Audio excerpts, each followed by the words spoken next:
Olá! O vídeo de hoje é sobre independência. Independência emocional, a pessoa que se vira sozinha, o que é super legal, mas que muitas vezes foi aprendido do pior jeito possível. Quando a gente é criança, a gente pode receber a mensagem do nosso ambiente, dos nossos cuidadores, de que a gente não vai ter dos outros aquilo que a gente precisa, né? E coisas que a gente precisa numa idade bem tenra, inclusive, né? A gente precisa se sentir protegido, seguro, acolhido, ter um espaço onde a gente possa expressar emocionalmente as nossas necessidades, e que a gente seja visto, que a gente seja validado. Mas isso não acontece, né? A gente, enquanto criança, acaba sendo negligenciado para lidar sozinho com as nossas dores, nossos medos, as nossas necessidades, as nossas incertezas, enfim. E o que acontece? Nesse isolamento, a gente pode acabar entendendo, e claro que aqui eu tô falando bem por cima, que fique muito claro, não é necessariamente que os pais são pessoas horríveis, culpadas, não é isso. Se a gente pensar que metade do que a gente é genético e o resto é interação da genética com o ambiente, pode ser que essa negligência emocional foi algo que eu, enquanto criança, captei, que no ambiente não tinha, porque talvez eu precisava de uma maneira que não souberam me dar. Mas isso é uma outra conversa. Voltando a isso, nesse lugar meio isolado, onde a gente sente quando criança, ou adolescente, nessas fases formadoras da vida, que a gente não vai ter essa fonte de conforto, de certeza e de segurança, a gente entende que se a gente não fizer, ninguém vai fazer. A gente vai criando essa autossuficiência.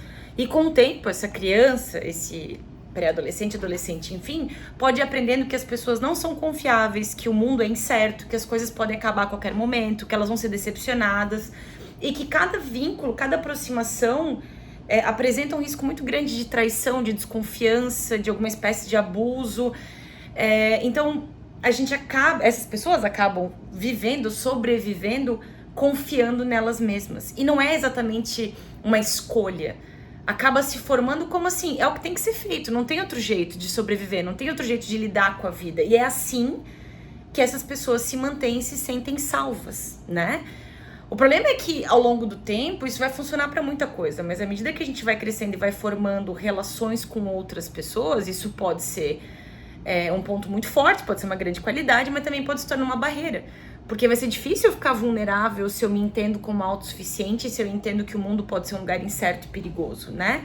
Enquanto a independência ela vai fazer com que a gente construa resiliência, a gente construa alternativas para lidar com problemas difíceis, com frustração, enfim, essa hiperindependência, essa autossuficiência, até quando se trata de sentimentos, cria uma barreira que impede uma conexão genuína, que impede intimidade, porque para ter intimidade eu preciso ter vulnerabilidade. E aí o que a gente faz? Vamos pensar em alguns pontos importantes que pessoas autossuficientes, super independentes costumam ter. O primeiro delas essas pessoas não costumam pedir ajuda, né? Elas têm uma relutância muito alta para pedir ajuda, justamente porque elas podem entender que pedir ajuda é o equivalente a se sentir vulnerável, ou demonstrar alguma fraqueza, ou que vai ser usado contra elas se elas pedirem ajudas, né? Elas podem entender que autossuficiência é a mesma coisa que força, e que depender das outras pessoas é a mesma coisa que admitir uma incompetência, uma fraqueza, uma insuficiência, ou que é se deixar exposto de uma maneira que isso vai voltar contra elas. E aí, ficar exposto provavelmente vai gerar sentimentos de ansiedade, de insegurança, de desconforto. E o que a gente faz quando a gente sente isso? A gente dá um jeito de não sentir. E daí, onde é que vai levar? Eu resolver sozinha, porque eu não quero ficar aberto, né? Tem alguns estudos que mostram que as nossas experiências bem anteriores, bem de criança, interpessoais, acabam mudando muitos comportamentos nossos na vida adulta, né? E que os nossos padrões de apego, que também é um vídeo que eu tô devendo há um tempo fazer, também são formados nesses primeiros momentos, né? Por exemplo, esse apego seguro ou inseguro com os nossos cuidadores, que são as nossas primeiras referências de relacionamento, vão ser formadas bem lá no começo e vão definir por aspectos tipo a regulação emocional, a nossa habilidade para resolução de conflito e a nossa capacidade para estar aberto para intimidade, né? E intimidade em relações quaisquer, em especial no futuro, como adultos, relações românticas, né? E aí vai ter dificuldade, e aí vai ser difícil se eu cresci num ambiente que não me gera segurança, que me gera ansiedade ou uma necessidade de me retirar, de evitar, conseguir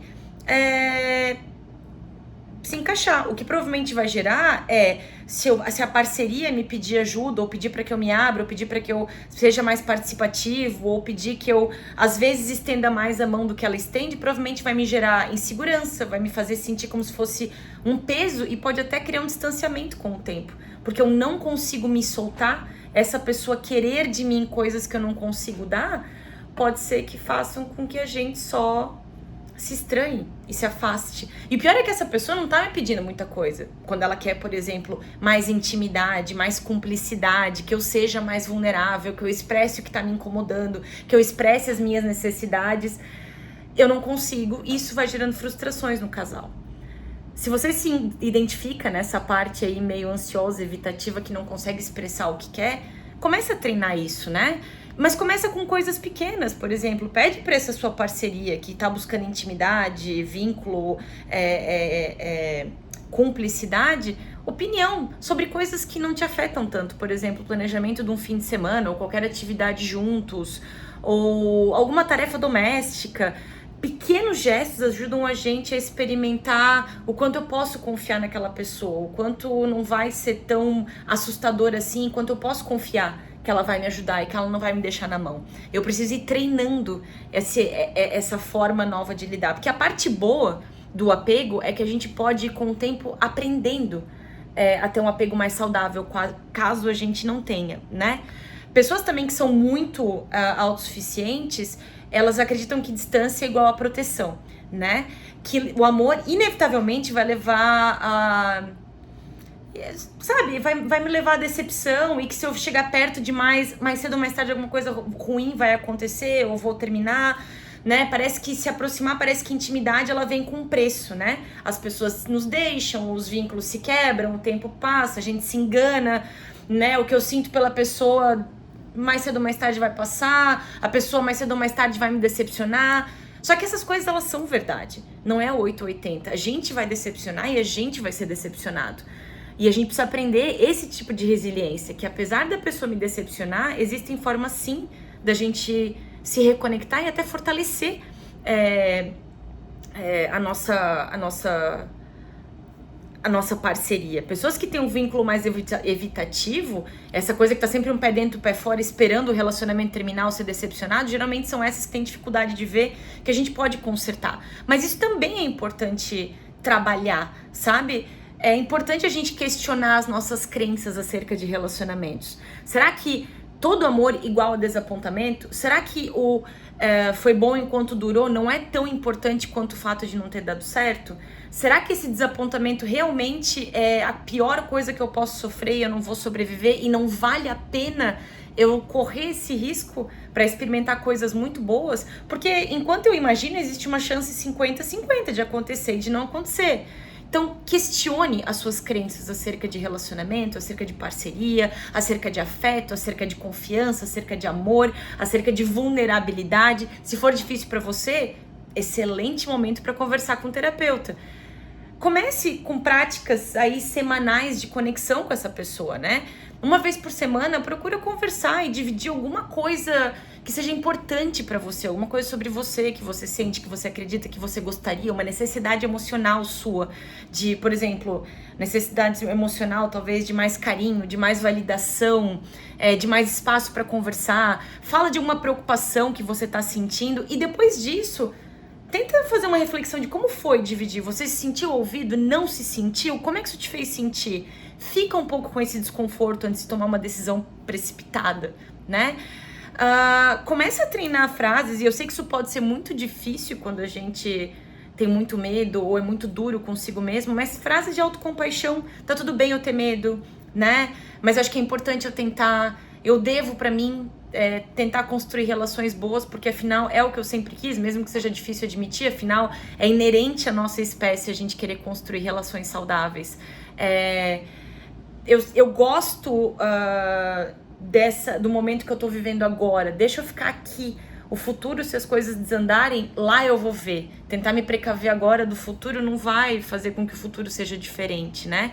confrontando esses medos e gradativamente se abrindo e se expondo, ajuda a experimentar um pouquinho de intimidade e um pouquinho de confiança e um pouquinho do lado daquela pessoa que você percebe que ela é estável, que ela é confiável, que diferente das suas experiências anteriores, mesmo que você não lembre 100% delas, que geralmente são as experiências lá atrás com os nossos cuidadores, essa aqui é uma experiência mais estável. Essa aqui é uma experiência que até eu mesma, agora eu adulta, tenho um pouco mais de controle e posso desenvolver um pouco mais de ferramentas para fazer com que ela fique melhor e fazer com que ela fique sólida e que realmente seja um lugar que eu fique muito mais do que esse lugar ansioso, incerto ou evitativo que eu, tô pronto para sair correndo. Presta atenção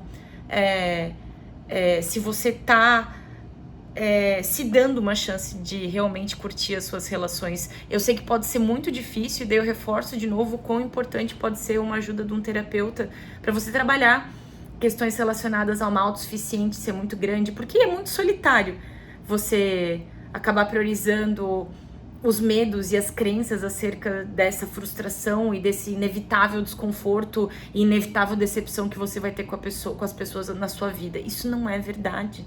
E mesmo que for, será que é do tamanho que você imagina que é? Fica a reflexão. Eu acho que a terapia nesse aspecto pode ajudar muito. Eu espero que esse vídeo tenha plantado uma sementinha para você repensar as suas relações. Se você gostou, assina, deixa comentário, deixa pergunta, me segue aqui, me segue no Instagram, me segue no TikTok e a gente se vê no próximo vídeo. Até mais!